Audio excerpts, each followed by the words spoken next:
चलिए दोस्तों, आज के इस वीडियो में हम बात करेंगे कि आखिर कांग्रेस पार्टी और बीजेपी पार्टी में सबसे मजबूत और सबसे अच्छा पार्टी कौन है। इतिहास की हम लोग चर्चाएं करने वाले हैं और तुलना करने वाले हैं कि आखिर कांग्रेस और बीजेपी यानी भारतीय जनता पार्टी, इन दोनों में सबसे अच्छा पार्टी कौन है, इसकी चर्चा मैं करूंगा और इतिहास से हम चर्चाएं करेंगे। सिर्फ ख्याली पुलाव और देखने का काम नहीं किया जाएगा, शुरू से अंत तक तुलना करेंगे कि दोनों ने क्या किया और दोनों में सबसे अच्छा पार्टी कौन है। देखो, अपने हिंदुस्तान में अनेकों राष्ट्रीय पार्टी है, लेकिन अभी दो ही पार्टी विश्व की सबसे बड़ी पार्टी बनके इंडिया में निखरी है, जिसका नाम एक पुराना पार्टी है जिसका नाम कांग्रेस है, उसको सब कोई जानता है, पंजा छाप, और दूसरा कमल, जिसको अटल बिहारी वाजपेयी ने बोला था कचरे में भी कमल खिलेगा। तो ध्यान से हम लोग समझेंगे एक एक बातों को कि आखिर कांग्रेस पार्टी और बीजेपी यानी भारतीय जनता पार्टी, इन दोनों में सबसे मजबूत और सबसे अच्छा पार्टी कौन है। सबसे पहले हम लोग चर्चा करेंगे कांग्रेस पार्टी की चर्चा करेंगे और उसके बाद बीजेपी यानी भारतीय जनता पार्टी के बारे में हम लोग जानेंगे। देखिए, कांग्रेस पार्टी की स्थापना सबसे पहले बात करी जाए तो 28 दिसंबर 1885 ईस्वी को इसका स्थापना किया गया था, जिसका अध्यक्ष वोमेश चंद्र बनर्जी को बनाया गया था। लेकिन इस पार्टी की जो स्थापना थी ना, एक अंग्रेजी शासक के द्वारा यानी एक अंग्रेज के द्वारा किया गया था। इसका नाम था एओ ह्यूम। क्या नाम था उसका नाम था एओ ह्यूम। ये अंग्रेज था, लेकिन इसका अध्यक्ष, कांग्रेस पार्टी का अध्यक्ष एक हिंदुस्तानी, एक इंडियन को ही बनाया गया था, WC बनर्जी, मतलब वोमेश चंद्र बनर्जी को बनाया गया था। अब देखो, कांग्रेस पार्टी का चुनाव चिन्ह पंजा छाप है, ठीक है ना।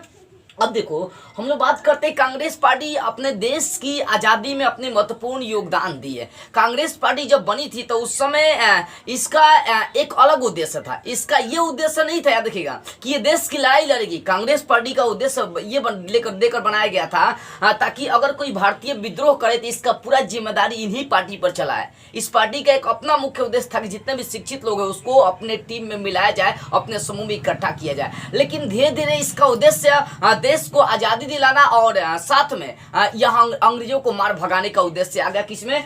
ये कांग्रेस पार्टी में। इस कांग्रेस पार्टी का रौनक तब आया जब महात्मा गांधी इसका नेतृत्व खुद करना शुरू किए। 1915 जब महात्मा गांधी का भारत में आगमन हुआ, तब से इस कांग्रेस पार्टी का वर्चस्व सामने आने लगा। पूरी दुनिया में ये कांग्रेस पार्टी फेमस होने लगी। जैसा कि 1920 का खिलाफत आंदोलन, 1921 का असहयोग आंदोलन, 1930 का पूर्ण स्वराज्य की मांग, मतलब ऐसे अनेकों आंदोलन करी महात्मा गांधी ने। कांग्रेस पार्टी के लीडरशिप में अध्यक्ष ही थे।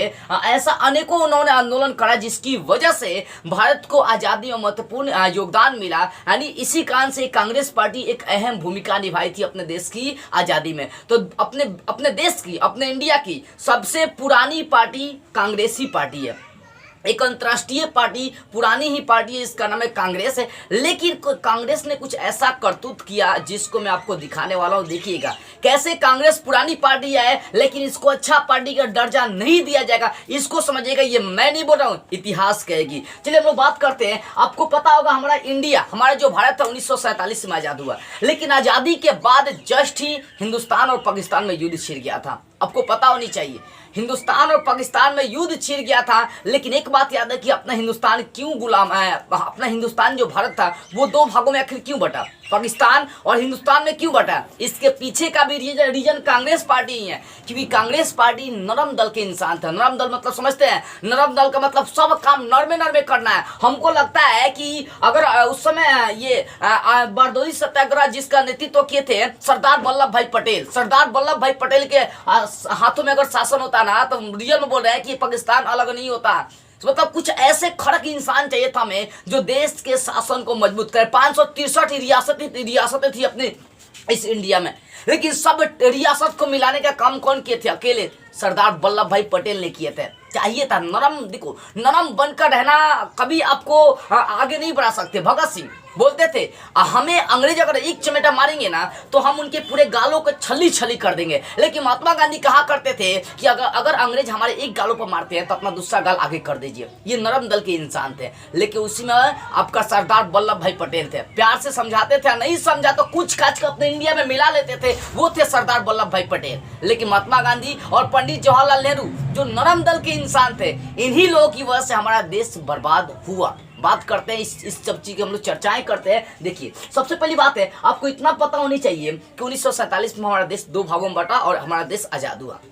देश जैसे ही आजाद हुआ, हिंदुस्तान और पाकिस्तान ये दोनों आपस में लड़ना शुरू कर दिए, यानी इनके बीच युद्ध छिड़ गया। युद्ध जैसे ही छिड़ा, ये जम्मू कश्मीर जो हम लोग को दिखाई देती है अपने इंडिया में मिलने से नकार दिया था, और ये पाकिस्तानी जो थे ना इस पर पूरा कब्जा जमा लिए थे। यहाँ के राजा हरि सिंह अपने इंडिया के प्रधानमंत्री उस समय बने थे, पहली प्रधानमंत्री बने थे पंडित जवाहरलाल नेहरू, जिनको हम लोग चाचा के नाम से जानते हैं। इनके पास आए और इन्होंने क्या किया, पहले तो सरदार वल्लभ भाई पटेल इंस्ट्रूमेंट ऑफ एसेशन पर साइन कराकर जम्मू कश्मीर को अपने इंडिया में मिला लिए। अब फिर भी यहाँ पर पाकिस्तान का पूरा कब्जा उस समय हो गया था, लेकिन सरदार वल्लभ भाई पटेल ने सैनिक उतारी और सारे पाकिस्तानियों को खदेड़ खदेड़ के मारा। देखो सारा पाकिस्तानी पूरा जम्मू कश्मीर में घुस चुका था, लेकिन अभी पाकिस्तान का यहाँ तक पूरा कब्जा था। तब तक पंडित जवाहरलाल नेहरू जो कांग्रेस पार्टी के प्रधानमंत्री, देश के प्रधानमंत्री थे, उन्होंने युद्ध विराम करा दिया। यानी इतना समझिए कि पूरे जम्मू कश्मीर के 30% भाग पर भी पाकिस्तान का कब्जा था ही। तब तक उन्होंने युद्ध को विराम कर दिया। क्यों? सोचे क्या कि प्रेम से काम ले लेंगे।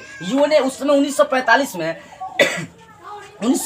में यूएन की स्थापना हुई थी। यूएन यहाँ पर अगर देश की कोई समस्या है तो उसका सॉल्विंग, जैसे कोर्ट वोट नहीं होता है, ऐसे पूरे देश का कि यूएन बनाया गया, किसी देश की समस्या है तो यहाँ पर लाइए फंसा के बर्बाद कर देगा, ऐसा यूएन है। तो पंडित जवाहरलाल नेहरू सोचे काहे हम लोग युद्ध कर रहे, आपस में लड़ रहे, पाकिस्तान हिंदुस्तान सब एक ना है। इसी कारण से युद्ध को विराम कराकर पंडित जवाहरलाल नेहरू ये अपनी समस्या कहाँ यूएन में लेकर चल गए, और आज तक पाकिस्तान इसको कब्जे में करके रखा है, जिसका नाम वो दे दिया पीओके, पाक ऑक्यूपाइड कश्मीर, यानी पाक अधिकृत कश्मीर। ये कांग्रेस का ही देन है कि हमारे जम्मू कश्मीर का 30% हिस्सा आज उसके चंगुल में फंसा हुआ है, और आज तक इसका कोई सोल्यूशन नहीं निकला है। लेकिन बीजेपी सरकार जो है ना इस पर काम कर रही है, और इसको बहुत जल्दी कब्जे में लेने का वो काम करेगी। दूसरी चीज है, सबसे अहम बात यह है कि हम हिंदुस्तानी लोग हिंदी चीनी भाई भाई, यानी हिंदू चीनी भाई भाई का नारा लगाते जा रहे थे। ये पंडित जवाहरलाल नेहरू कहते थे कि चीन लोग है, चीनवासी जो थे ना यहाँ के चीन, ये चीन और हिंदुस्तानी ये इनको आपस में मिला कर लेकर चलना चाहते थे। अपने पंडित जवाहरलाल नेहरू अपने इंडिया का नारा भूल चुके थे, हिंदू मुस्लिम सिख ईसाई आपस में सब भाई भाई। आई बेचारे पंडित जवाहरलाल नेहरू उस समय 1962 में नारा लगा रहे थे हिंदू चीनी भाई भाई, और वही चीन उस समय कब्जा किया, युद्ध यानी डायरेक्ट हमारे देश पर अटैक किया, और अटैक करने के बाद जम्मू कश्मीर का लगभग 10% भाग आज वो अपने कब्जे में कर लिया है कांग्रेस पार्टी की अध्यक्षता में, यानी उसका नाम ऑक्साई चीन दे दिया। कौन? चीन ने दिया। तो कहीं ना कहीं हमारे देश को लूटने का काम, नोचने काम ये कांग्रेस पार्टी। अभी सुनिए क्या क्या हुआ, ये मैं नहीं बोल रहा, आपको इतिहास पढ़ा रहा हूं, और ये सच्चाई है। मैं किसी पार्टी की ओर से बातें नहीं कर रहा हूं, सच्चाई दिखा रहा हूं कौन पार्टी अच्छा है। मैं इसकी कमियां दिखा रहा हूं तो अच्छाइयां भी दिखाऊंगा, और बीजेपी की भी कमियां दिखाऊंगा और आपको अच्छाइयां दिखाऊंगा, कहाँ कहाँ इन्होंने गलती करी है, और दोनों में सबसे सर्वश्रेष्ठ पार्टी कौन है। तो 1962 में चीन ने हमें कब्जा किया, हमारे देशों पर कब्जा किया, हाँ युद्ध किया, ठीक है ना। अब फिर भी हम लोग नारा लगाते रहे हिंदी चीनी भाई भाई। अब देखो 1971 की बात करते हैं। इंदिरा गांधी उस समय जीत कर आई थी, कांग्रेस पार्टी की ही थी। इंदिरा गांधी जब जीत कर आई थी गरीबी हटाओ का नारा दी थी, गरीबी हटाओ का उन्होंने नारा दी थी, लेकिन बेचारी वो गरीबी पर कंट्रोल नहीं कर पाई थी। अब यहाँ समझो 1971 में ये प्रधानमंत्री बनकर आई थी इंदिरा गांधी, और उसी समय ये दो पाकिस्तान था उस समय, एक पश्चिमी और दूसरा का पूर्वी पाकिस्तान। ये पश्चिमी पाकिस्तान और पूर्वी पाकिस्तान में युद्ध हो गया था। युद्ध क्यों? क्योंकि यहाँ पर शेख मुजीबुर रहमान थे, यह चुनाव हुआ था, यहाँ के शेख मुजीबुर रहमान जीत गए, प्रधानमंत्री के पद से जीत गए, और यहाँ के जो पाकिस्तानी लोग थे वो बोले कि नहीं, हम यहाँ के पाकिस्तानी को बन नहीं दे देंगे प्रधानमंत्री। क्यों? क्योंकि यहाँ के पाकिस्तानी लोग यहाँ के पाकिस्तानी से क्या करते थे, जलते थे। सोचो, एक मुस्लिम दूसरे मुस्लिम का नहीं हो रहा, अपने मुस्लिम का नहीं हो रहा। जानते हैं क्यों? क्योंकि ये उर्दू है, ये उर्दू नहीं, ये बांग्ला मुस्लिम थे, और ये उर्दू बोलने वाले। ये समझते थे कि मैं ही रियल में मुस्लिम हूँ। यही मुस्लिम यहाँ के मुस्लिम पर अत्याचार करते थे, ऐसे मुस्लिम थे। देश आज़ादी के बाद भी ये आपस में लड़ते थे। इसी कारण से यहाँ के जो पाकिस्तान थे, ये पश्चिमी पाकिस्तान के लोग पूर्वी पाकिस्तान पर अटैक किए, और यहाँ के 10 लाख से ज्यादा मुस्लिम भाग को अपने हिंदुस्तान में चले आए। तो हमारे हिंदू सैनिक मिलकर और रूस का साथ मिलकर इस पाकिस्तानी को मारने का हम लोग काम किए थे। यानी रूस ने हमारा उस समय जमकर साथ दिया था, उस समय पूरे देश में घेरने का काम किया था। इसका मैं ऑलरेडी एक वीडियो बना चुका हूं, मैं इसकी ज्यादा चर्चा नहीं करूंगा। रूस के साथ मिलकर, ये है आपका पड़ता बांग्लादेश है, ठीक है ना। इस रूस के साथ मिलकर हमने क्या किया, पूरे पाकिस्तानियों को मारने का काम किया। लेकिन यहाँ पर एक गलती हमारी हो गई कि ये जम्मू कश्मीर का 30% भाग जवान ने ये ससुरी ये पाकिस्तानी कब्जा करके रखा है। उसी 1971 में हम चाहते तो वहां पर उसको छुड़ा सकते थे। क्यों? क्योंकि ये पाकिस्तान ये इधर से भी अटैक किया था, इधर से भी अटैक किया था, इधर से भी अटैक किया था। सनी देओल का एक फिल्म देखिएगा, बॉर्डर। ये 120 राजस्थान के जैसलमेर में ये युद्ध आपका समझिए हुआ था। वहां पर 120 हमारे भारतीयों ने 2000 से ज्यादा पाकिस्तानियों को खरीद कर मारा था। ये बांग्लादेश में 93,000 सैनिकों ने क्या किया, माथा टेक दिया था हमारे हिंदुस्तान के सैनिकों के आगे। अगर हम चाहते तो उस समय जिस तरह से यहाँ युद्ध लड़ रहे थे, यहाँ लड़ रहे थे, उस समय अगर इंदिरा गांधी चाहती तो इसको भी आजाद करा सकती थी। क्यों? क्योंकि उस समय हमें वर्ल्ड का प्रेशर नहीं आता, क्योंकि भैया अपने चारों ओर से मुझे अटैक किया तो मैं युद्ध करके, क्योंकि हमारी सैनिक उस समय मजबूत थी। लेकिन इंदिरा गांधी ऐसे करी नहीं, कहीं कि जान दो पाकिस्तान हमारा है। अरे पाकिस्तान अपना नहीं है, उस ससुरी हमारे देश में और बर्बाद देश में घुसना चाहता है। तब तो हमेशा नारा लगाता था जम्मू कश्मीर मेरा है, जम्मू कश्मीर मेरा है। वो सपना देखता है इंडिया में जाने का। बॉर्डर फिल्म में दिखाया गया कि दिल्ली में हम लोग पहुंचेंगे, पूरे इंडिया को अपने कब्जे में कर लेंगे। ये पाकिस्तान जिसके पास खाने के लिए खाना नहीं है, आटा भी जाएगा तो 200 रुपये किलो वहां पर बेचाता है, वो सपना देखता है इंडिया को गुलाम बनाने का। समझ में आ रहा है? ये कांग्रेस पार्टी के नेतृत्व में ही इतना अच्छा मौका छूटा है। उसके बाद 1975 की बात करते हैं। इंदिरा गांधी अपने लाभ के लिए, क्योंकि जब गरीबी हटाओ का वो नारा नहीं ला पाई थी, तब बिहार में एक छात्र आंदोलन हुआ था जो पूरे देश में फेमस हुआ और उसका नाम पड़ गया था संपूर्ण क्रांति, जिसका नेतृत्व जयप्रकाश नारायण ने करी थी। उस समय 1975 में इंदिरा गांधी ने आपातकाल लागू करी थी 21 से 22 महीने के लिए। यानी अपने आप के लिए इंदिरा गांधी ने अपने आप को बचाने के लिए 21 से 22 महीने के लिए इमरजेंसी लागू करी, यानी आपातकाल लागू। उस आपातकाल से अपने देश में इतनी भूखमरी आ गई, इतनी भ्रष्टाचार आ गई कि कह नहीं सकते हैं। बताइए, एक पार्टी अपने लाभ के लिए, अपने आप को जिताने के लिए क्या से क्या कर सकती है। ऐसी ऐसी पार्टियां हमारे देश में आज भी मौजूद है। तो उस समय उन्होंने क्या करी, कांग्रेस पार्टी की इंदिरा गांधी थी, उन्होंने 1975 में आपातकाल लागू करी थी और जिसकी वजह से अपने देश पर बहुत ज्यादा इफेक्ट प्रभाव पड़ा था सिर्फ अपने लिए। उसके बाद हम लोग बात करते हैं अभी हाल फिलहाल की 2004 से लेकर 2014 तक मनमोहन सिंह का राज चला था। वो कांग्रेस पार्टी की थी, प्रधानमंत्री मनमोहन सिंह थे। मैंने एक चीज देखा, नोटिस किया मैंने एक चीज, बहुत सारा उनका आर्टिकल्स मैंने पढ़ा, बहुत सारा वीडियो देखा मनमोहन सिंह का। मैंने ये देखा कि मनमोहन सिंह जौन थे, जब दूसरे देश के राष्ट्रपति, अमेरिका के राष्ट्रपति अपने देश में आए थे, तो राष्ट्रपति, अमेरिका के राष्ट्रपति अपने देश में आकर आगे रहते थे, अपने देश के प्रधानमंत्री पीछे रहते थे। कहीं ना कहीं अपने देश में आकर कोई हुक्म चलाए, ये दरअसल गलत है। यानी कहने का मतलब दूसरे देश में अपना छवि नहीं बना पाना, ये कांग्रेस की सबसे बड़ी गलती थी। दूसरे देश में अपना भय प्रकट कर पाना, ये कांग्रेस की सबसे बड़ी गलती थी। नहीं कर पाया, इस पर कंट्रोल नहीं कर पाया। आज बीजेपी जितना ना, नरेंद्र मोदी का नाम सुनेंगे, ये जितना देश में सैर कर चुका है, जितने देश में अपने वर्चस्व को कायम कर चुका है, अपने देश को मजबूत बनाने के लिए जिस तरह से नियम कानून बदलाव कर रहे हैं ना, उस तरह से कांग्रेस करी होती ना तो अपना देश बहुत आगे जाता है। लेकिन कांग्रेस ने अभी तक कोई नियम कानून नहीं लाया देश के विकास के लिए, देशों के लिए कांग्रेस ये काम नहीं कर पाया। और सबसे इंपॉर्टेंट बात है, कांग्रेस में परिवारवाद की भावना है। देखो, ऐसे अनेकों बातें हैं जिसको मैं पूरा एक वीडियो में शेयर नहीं कर सकता क्योंकि ये वीडियो बहुत लंबा हो जाएगा, लेकिन कुछ मैंने तर्क आपको देना चाहा। परिवारवाद का मतलब क्या होता है कि प्रधानमंत्री अगर पंडित जवाहरलाल नेहरू बने तो उनका बेटा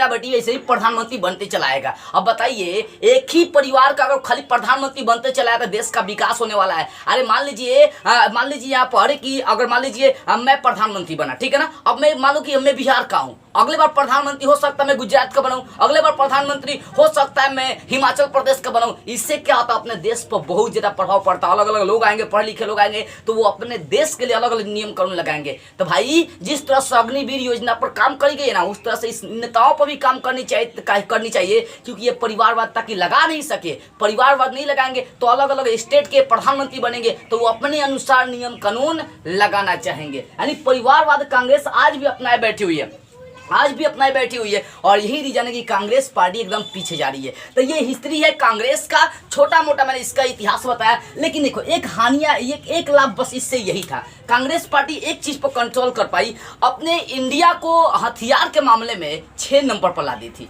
यानी एपीजे अब्दुल कलाम, देखो मैं सैल्यूट करना चाहता हूँ सबसे पहले एपीजे अब्दुल कलाम को। ऐसे मुस्लिम अगर अपने देश में आ जाए ना, एपीजे अब्दुल कलाम कहते थे मैं मुस्लिम बाद में सबसे पहले भारतीय हूँ। लेकिन यहाँ भारत के मुसलमान कलकत्ता में ये कुछ ऐसा एरिया है जहाँ पर छोटा पाकिस्तान बड़ा पाकिस्तान नाम दिए। ये जम्मू कश्मीर के कुछ ऐसे मुसलमान हैं जो अपने आप को बड़ा साबित करते हैं। अपने इंडिया की बात कर रहे हैं, जहाँ पर मुसलमान की जनसंख्या हो जाए, वो मुसलमान अपने हिंदू भाई को मार के भगा सकते हैं। 1990 के घटना जम्मू कश्मीर का लेकर चलिए। इसलिए मुस्लिमों की जनसंख्या हिंदुत्व को दबाने का काम करती है। ध्यान से समझिएगा। अब देखो ये जो बीजेपी है ना, इस बीजेपी और आरएसएस राष्ट्रीय स्वयंसेवक, इन दोनों का उद्देश्य है इंडिया को हिंदू राष्ट्र स्थापित करना। इसकी मैं चर्चा करूंगा। मैं किसी पार्टी के पक्ष में बात नहीं कर रहा हूं, याद रखिएगा। मैं सिर्फ आपको इतिहास से रूबरू करा रहा हूं। तो ये बस कांग्रेस पार्टी एक चीज में अपने देश को मजबूत कर पाई, वो भी एपीजे अब्दुल कलाम की वजह से। और ऐसे मुसलमान अपने देश में आनी चाहिए एपीजे अब्दुल कलाम की वजह से, जिस पर पूरा फक्र हो। समझ में, एक एक पैसा उन्होंने अपने लुटा दिया था देश के लिए। ऐसा है कोई मुसलमान नहीं है। आजकल तो खाली लड़ नहीं में आ गया। मौलाना साहब भड़का दिए, ओवैसी भड़का दिया, लड़ना आपस में शुरू कर दिए, काम खत्म। ऐसे ऐसे मुसलमान हमें नहीं चाहिए, नहीं चाहिए। हमें चाहिए मुसलमान तो एपीजे अब्दुल कलाम जैसा चाहिए, और जो अपना संपूर्ण जीवन एक एक पैसा अपने देश के विकास में लगा दिया। उन्होंने कहा कि मैं मुस्लिम नहीं हूं। उन्होंने एपीजे अब्दुल कलाम गीता पढ़ा, महाभारत पढ़ा, रामायण पढ़ा, सारी चीज पढ़ी थी। आज के मुसलमान पढ़ेंगे क्या? नहीं पढ़ेंगे, नहीं पढ़ेंगे। बोलेंगे हम मुसलमान हैं, हम स्वतंत्र देश के स्वतंत्र इंसान हैं। अरे स्वतंत्र है, लेकिन पहले आप हिंदुस्तानी हो, एक इंडियन हो। इंडिया के बारे में सोचो। आपस में लड़ना, दंगा फैलाना और कहीं ना कहीं ये क्या एक तरह से गलत है। अब देखिए एक चीज को मैं दिखाता हूँ। ये कांग्रेस पार्टी एक चीज में अपने देश को मजबूत कर पाई, हथियारों के मामले मजबूत कर पाई। अपना देश जो 200-250-300 पीछे पर चल रहा था हथियार के मामले में, एपीजे अब्दुल कलाम की वजह से उन्होंने क्या किया, 6 नंबर पर अपने इंडिया को ला दिया हथियारों के मामले में। उसके बाद इसी के नेतृत्व में, कांग्रेस पार्टी के नेतृत्व में अपना देश जो है ना परमाणु संपन्न देश बना। ये एक लाभ है कांग्रेस पार्टी से, ठीक है ना। अब चलते हैं, बात करते हैं हम लोग भारतीय जनता पार्टी, जिसको हम लोग बीजेपी के नाम से जानते हैं। भारतीय जनता पार्टी, जिसको हम लोग बीजेपी के नाम से जानते हैं, इसकी स्थापना की बात करते हैं। अपने देश में इंदिरा गांधी 1975 में अपने लाभ के लिए, अपना पार्टी बचाने के लिए 1975 में इमरजेंसी लागू करी थी, मतलब आपातकाल लागू करी थी। अब उसी की चीज को लेकर अपने पूरे देश में आंदोलन चल रहे थे, जिसका आंदोलन जयप्रकाश नारायण जिसका नेतृत्व जयप्रकाश नारायण कर रहे थे। संपूर्ण क्रांति इसका नाम पड़ा था। जोरों शोरों से यह आंदोलन था, बिहार से निकला हुआ, ये पूरे देश में आंदोलन फैल गया था। जयप्रकाश नारायण का एक ही उद्देश्य था कि आपातकालीन लागू करने वाले प्रधानमंत्री को हमें हटाना है। कई बार जयप्रकाश नारायण ने इंदिरा गांधी को धमकी दी थी, लेकिन ये इंदिरा गांधी मानी नहीं, ठीक है ना, अपना पार्टी बचाने के चक्कर में लगी रही। इसी सब चीज को लेकर बहुत सारे लोगों ने मिलकर जनता पार्टी की स्थापना 1977 में करी थी। देखो पहले भारतीय जनता पार्टी नहीं बना था, पहले जनता पार्टी की स्थापना हुई थी 1977 में। ये 1977 के बाद आगे चलकर ये जनता पार्टी 2 भागों में टूट गई, जिसमें से एक भाग बन गया भारतीय जनता पार्टी। पहले 1977 में जनता पार्टी बना, लेकिन वो आगे चलकर जनता पार्टी 2 भाग में टूटा, जिसमें से एक भाग का नाम था भारतीय जनता पार्टी। भारतीय जनता पार्टी का प्रधानमंत्री सबसे पहले अध्यक्ष जो बने थे वो थे अटल बिहारी वाजपेयी थे, ठीक है ना। 1980 में वर्चस्व आया बीजेपी का, लेकिन बहुत दिन तक टिक नहीं पाया, खत्म हो गया। देखो बीजेपी अपना पूरे शक्ति के साथ प्रदर्शन 2014 के बाद करी है। अब एक एक बात हम लोग जानते हैं। देखो बीजेपी 1980 में सरकारें बनी, लेकिन कुछ दिन के बाद टूट गई। फिर 1996 में बीजेपी की सरकार बनी थी, जिसका नेतृत्व अटल बिहारी वाजपेयी कर रहे थे। वो 13 दिन के बाद सरकारें फिर से खत्म हो गई। फिर से यहाँ पर कौन आ गया, तो यहाँ पर फिर से सामने आ गए आपके कांग्रेस पार्टी। फिर 1999 में बीजेपी की सरकारें आई। 1999 से लेकर 2004 यानी 5 साल तक अटल बिहारी वाजपेयी यहाँ के प्रधानमंत्री ने अपने इंडिया का प्रधानमंत्री बनकर रहे तो, लेकिन वो अपने देश का भलाई चाहे। इन्हीं के नेतृत्व में परमाणु संपन्न देश अपना इंडिया बना, हथियारों के मामले में बना, और इन्होंने ही एपीजे अब्दुल कलाम को राष्ट्रपति बनाने का काम किया, जो अपने देश के लिए मिसाइल मैन कहे जाते हैं। देखो अटल बिहारी वाजपेयी दौरा किए थे पाकिस्तान का, ताकि आप हमसे युद्ध नहीं करें, हम लोग मिलजुल करें, लेकिन ससुरी पाकिस्तान नहीं सुधरने वाला, ये कभी सुधरबे नहीं करेगा। इसको और की भूख है, जमीन की भूख है। अरे पाकिस्तान लोल कहीं के, तू मर जाएगा, जमीन वही जा रह जाएगा, लेकिन बती कहता है सब क्या मुस्लिम लोग कि हमारी जन्नत है कश्मीर, जन्नत है, यानी जन्नत है कश्मीर, और उसी जन्नत के लिए कितना मुस्लिम मर जाता है, कितना हिंदू मर जाते हैं। अरे जन्नत है तो इंसान के दिल में जन्नत है, इस चीज को याद रखिए। देखिए हम लोग बात कर रहे थे 1999 से 2004 में यहाँ पर अटल बिहारी वाजपेयी की सरकार रही, और अटल बिहारी वाजपेयी यहाँ पर कुछ इनके नेतृत्व में दंगा हो गया हिंदू मुस्लिम में, जिसके कारण से अटल बिहारी वाजपेयी की सरकार 2004 के बाद गिर गई। अब 2004 से लेकर 2014 तक, यानी 2004 से लेकर 2014 तक फिर मनमोहन सिंह की सरकारें बनी। 10 साल मनमोहन सिंह ने क्या किया, यहाँ पर राज करने का काम किया था। 10 साल मनमोहन सिंह क्या किए, राज किए। वो बेचारा 10 साल राज किए तो वो भी समझिए कि अपने देश की अर्थव्यवस्था में कुछ हद तक सुधार किए, ठीक है ना। अब हम लोग बात करते हैं 2014 से लेकर अभी तक बीजेपी की सरकारें बनी हुई है। जानते हैं क्यों बनी हुई है? 2014 ही एक ऐसा समय था जिसमें बीजेपी ने पूर्ण बहुमत के साथ यहां पर जीता था, अपने इंडिया में प्रधानमंत्री का पद ग्रहण किया था पूर्ण बहुमत के साथ। आज बीजेपी अपने इंडिया के अनेक कोनों में फेमस है, विश्व की सबसे बड़ी पार्टियां बन चुकी है भारतीय जनता पार्टी, इसको शॉर्ट में बीजेपी के नाम से हम लोग जानते हैं क्यों? देखो, ये जो कांग्रेस है पार्टी है, ये अपने देश के बारे में नहीं सोचती है ज्यादा, देश के बारे में नियम कानून नहीं लगाती है जरा, लेकिन ये बीजेपी जो है ना अपने देश के लोगों की भलाई सोचती है और दूसरी इसका उद्देश्य अपने देश को मजबूत करने का ये काम करती है। चलिए कैसे देखते हैं इस चीज को। देखिए, सबसे पहली बात है, जब ये बीजेपी आई तो अनेकों काम करी, जिसमें से कुछ गिना चुना काम आर्टिकल 370-35A है। अब देखो, यहाँ पर जम्मू कश्मीर में धाराएं लगी थी 370, जिसको कांग्रेस पार्टी हटा नहीं पाए, ठीक है ना, जिसको कांग्रेस पार्टी हटा नहीं पाए, लेकिन ये बीजेपी की सरकार आई तो 370 धारा हटाई। 370 धारा है क्या? 370 धारा यही कहती है कि यहाँ के जम्मू कश्मीर अपने इंडिया में ही है, जम्मू कश्मीर अपने इंडिया में है, लेकिन यहाँ के लोग जम्मू कश्मीर को छोड़कर जो और राज्य है उस राज्य के लोग यहाँ पर जाकर बस नहीं सकते, शादी ब्याह नहीं कर सकते हैं, सिर्फ कमा सकते हैं, लेकिन जमीन जायदाद कुछ नहीं खरीद सकते हैं। इसी कारण से यहाँ का संविधान अलग था, लेकिन नरेंद्र मोदी 2019 में 370 आर्टिकल्स को हटाने का काम किया। बोले कि हमारा जब देश एक है तो संविधान भी एक होना चाहिए, ऐसा नहीं कि हमारे देश के अंदर जो राज्य है उसका संविधान अलग हो। उन्होंने हटाने का काम किया था और बल्ले बल्ले किया। और 1990 में कश्मीरी पंडितों का भी यही मांग था कि हटाइए। देखो, 1990 का भी मैंने दंगा बात नहीं करी, यहाँ कांग्रेस पार्टी के नेतृत्व में हुआ था 1990 का दंगा। बताइए, 4 लाख से ज्यादा कश्मीरी पंडितों को भगा दिया गया और ये कांग्रेस पार्टी मुंह मार के अपने पार्टी को बचाने के लिए बैठे रहे और कुछ नहीं किया उनके लिए, और आज तक ये कश्मीरी पंडित भागे फिर रहे हैं। और देखते हैं ये बीजेपी पार्टी क्या करती है, क्या उनको वापस उनका घर दिला पाती है कि नहीं, इसके हम लोग चर्चाएं करेंगे। अरे कांग्रेस पार्टी कुछ ऐसा काम करिए ना अपने पार्टी को बचाने के लिए। बस ये कांग्रेस जम्मू कश्मीर से कांग्रेस पार्टी इसलिए दुश्मनी नहीं बोलना चाहती थी क्योंकि वो मेरा दोस्त है, मेरा दोस्त है, इस कारण से दोस्ती निभाने के चक्कर में 4 लाख कश्मीरी पंडितों को भगा दिया गया था। समझ में आ रही है ना? अरे कांग्रेस पार्टी का मैं आपको हिस्ट्री पूरा पढ़ने लगूँ ना तो दिल रो देगा। देखिए, कुछ ऐसे ऐसे दंगा हुआ अपने देश में कांग्रेस पार्टी के नेतृत्व में जिसकी हम लोग तुलना नहीं कर सकते, आंख से आंसू बहने लगते हैं। देखिएगा, ठीक है ना। यही कांग्रेस पार्टी 1990 में जो जम्मू कश्मीर में हमलाएं हुई थी, वहां की अगर मैं आपको इतिहास दिखाना चाहूँ तो ये जब कश्मीरी पंडितों को मार कर भगा दिया, गलीब सलीब और तलीब का नारा हमारे खान लगाया गया था, उस समय हिंद कश्मीरी पंडितों के पति को मार दिया गया और उसके खूनों से लपेट कर चावल को उसके मेहरारू को खिलाने का काम किया जाता था, बीफ खिलाने का काम किया जाता था, जिसके कारण से कश्मीरी पंडित वहां से भागने का काम किए। 4 लाख से ज्यादा कश्मीरी पंडितों ने पलायन किया था, लेकिन ये कांग्रेस पार्टी कुछ नहीं कर पाई, थक मुक्की मार के बैठी रह गई। तो कांग्रेस पार्टी ने कुछ ऐसे ऐसे करतूत किए जिसको मैं पूरी वीडियो में जाहिर नहीं कर सकता हूँ, वीडियो बहुत लंबा हो रही है। देखिए, तो जब बीजेपी सरकार आई तो आर्टिकल 370 धारा को हटाई। दूसरी बात है, कृषि कानून लाई ताकि गरीब जो कृषि है ना उनको ज्यादा लाभ मिल सके। लेकिन जो अमीर कृषि थे उन्होंने इनका जमकर विरोध किया, साल 1.5 साल विरोध किया, जिसके कारण से मोदी को ये वापस लेना पड़े। क्योंकि देखो, मोदी अपने देश के सारे लोगों की भलाई सोचता है। ऐसा नहीं कि अगर मुझे बीजेपी वाले ने सिर्फ वोट दिया तो मैं कांग्रेस पार्टी के जो लोग हैं जो कांग्रेस को वोट दिए उनके साथ में काम नहीं करूंगा। ये बीजेपी ऐसी सरकार है जो सबको समान नजरिए से देखती है, सबको समान नजरिए से देखती है। ऐसा मैं एक मुखिया आपको बता रहा हूँ, नाम नहीं लेना चाहूंगा, उस मुखिया के पास गया एक आदमी काम कराने के लिए, तो मुखिया क्या बोला पता है? मुखिया बोला ये कि तूने मुझे वोट नहीं दिया, मैं तो तेरा काम नहीं करूंगा। लोगों ने उस मुखिया को दौरा के मारा। जानते हैं क्यों? अरे भैया, तू जीता है, जो वोट नहीं दिया वो छोड़ो, तू जीता है तब तुमको सबको समान नजर से देखना पड़ेगा। ऐसा नहीं कि तुमको वोट नहीं दिया तो उसका तू काम नहीं करेगा। बीजेपी का यही सिद्धांत है, बीजेपी सबको समान नजरिए से देखते हो, गरीब हो अमीर हो, आज ज्यादा गरीबों पर फोकस करने का काम करती है बीजेपी। यानी कृषि कानून लाया गया लेकिन बाद में इसको वापस ले लिया गया क्योंकि अमीरों को बड़ा दिक्कत होती है इनकी योजना से। उसके बाद बात करता अग्निपथ योजना।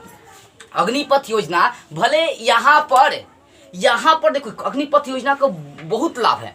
एक तो अपना देश मजबूत होगा और दूसरा का प्रत्येक सैनिक अगर सीख लेगा बंदूक चलाना, देश पर कोई विपत्ति आ गया ना तो समझो कि प्रत्येक सैनिक, प्रत्येक व्यक्ति जिन्होंने अग्निपथ योजना के थ्रू गए थे अपने देश की सेवा करने, उनको पता है देश के लिए लड़ सकते हैं।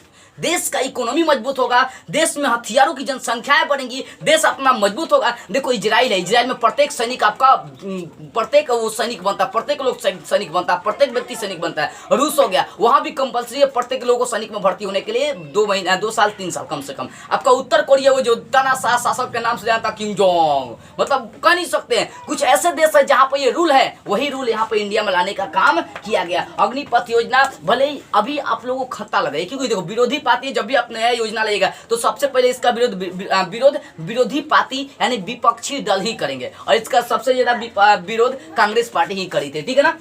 लेकिन कहीं ना कहीं सरकार अपने देश के बारे में बीजेपी सोच रही है। उसके बाद देखो मोदी ही एक ऐसा मतलब प्रधानमंत्री है जो पूरे देश का भ्रमण कर रहा है। ये पूरे देश का, इजराइल में जब गए थे तो वहां के इजराइल के प्रधानमंत्री पूरे देश को धमकी दिया था कि मोदी हमारे देश में आ रहे हैं, अगर उसको खौंच भी आ गया ना तो तबाह कर दूंगा पूरे दुनिया को। ये समझो कितना मजबूत छवि बनाकर बैठे हैं मोदी। जब ये खड़ा हुआ था ना 2014 में, एक ही नारा गूंज रही थी, हर हर मोदी घर घर मोदी। और देखो मैं मोदी की प्रशंसा इसलिए नहीं कर रहा हूँ क्योंकि मैं मोदी का सपोर्टर नहीं, मैं किसी पार्टी का सपोर्टर नहीं हूँ, क्योंकि मेरा अभी तक तो भाई वोटिंग देने के लिए वोटर लिस्ट में नाम भी नहीं है, समझ में आ रही है। बस मैं इस चीज को दिखा रहा हूँ, सच्चाई को। दूसरे देश में छवि कांग्रेस नहीं बना पाई, लेकिन ये बना पाई है। कहीं भी देश में जाती है ना शान से जाती है। रूस में चला जाए ये मोदी, उसके संग रूस के शासक गले मिलते हैं, रूस के राष्ट्रपति गले मिलते हैं। जितना इज्जत मिलता है ना कह नहीं सकते हैं, इस सब मोदी की वजह से। और उसके बाद इनका देखो, ये बीजेपी का उद्देश्य है हिंदू राष्ट्र बनाना अपने देश को। बीजेपी का दूसरा छवि आरएसएस को कही जाती है, जिसको राष्ट्रीय स्वयंसेवक के नाम से हम लोग जानते हैं। ये आरएसएस और बीजेपी मिलकर अपने हिंदुस्तान से मुस्लिमों को खदेड़ कर पाकिस्तान भेजना चाहती है और इसको हिंदू राष्ट्र स्थापित करना चाहती है। जिस प्रकार से नेपाल हिंदू राष्ट्र बना है, उसी प्रकार से अपने इंडिया को भी शुरू से ही ये बीजेपी का उद्देश्य रहा क्या स्थापित करना, हिंदू राष्ट्र बनाने की, हिंदू राष्ट्र स्थापित करने का कोशिश करते रही है। और आज भी इसका कोशिश जारी है, ठीक है ना बाबू। आज भी बीजेपी का कोशिश क्या है, जारी है। तो कहीं ना कहीं मेरे तुलना से अगर देखते हैं इस कहानी क्या है बीजेपी का, समझिए बीजेपी ये महंगाई पर कंट्रोल नहीं कर पाई है, बीजेपी महंगाई को काबू नहीं कर पाई है। इसकी सबसे बड़ी गलती यही है बीजेपी की, ठीक है ना। बीजेपी कांग्रेस पार्टी की बहुत सारी मैंने कमियां दिखा, लेकिन उसका एक लाभ था, हथियारों में अपने देश को मजबूत किया। और बीजेपी जो सरकारें हैं, कांग्रेस की मैंने चर्चा किया, वो हथियारों को में अपने देश को काबू किया, लेकिन बीजेपी जो ना महंगाई पर काबू नहीं कर पाया, लेकिन अपने देश को मजबूत करने के लिए अनेक योजनाएं आज भी उठा रही है। और देखिएगा मेरे अनुमान से ये बीजेपी की सरकार अपने देश में कई सालों तक टिकी रहेगी। क्यों? क्योंकि देखो ये पाकिस्तानी लोग बोले चीनी लोग अपने देश को धमकी दे रहे थे। 1962 वाला युद्ध याद है? वही मोदी जिन्होंने जवाब दिया था चीन को कि हम 1962 वाले हिंदुस्तानी नहीं है, हम आज के आधुनिक युग के हिंदुस्तानी है, दम तो फरियाल।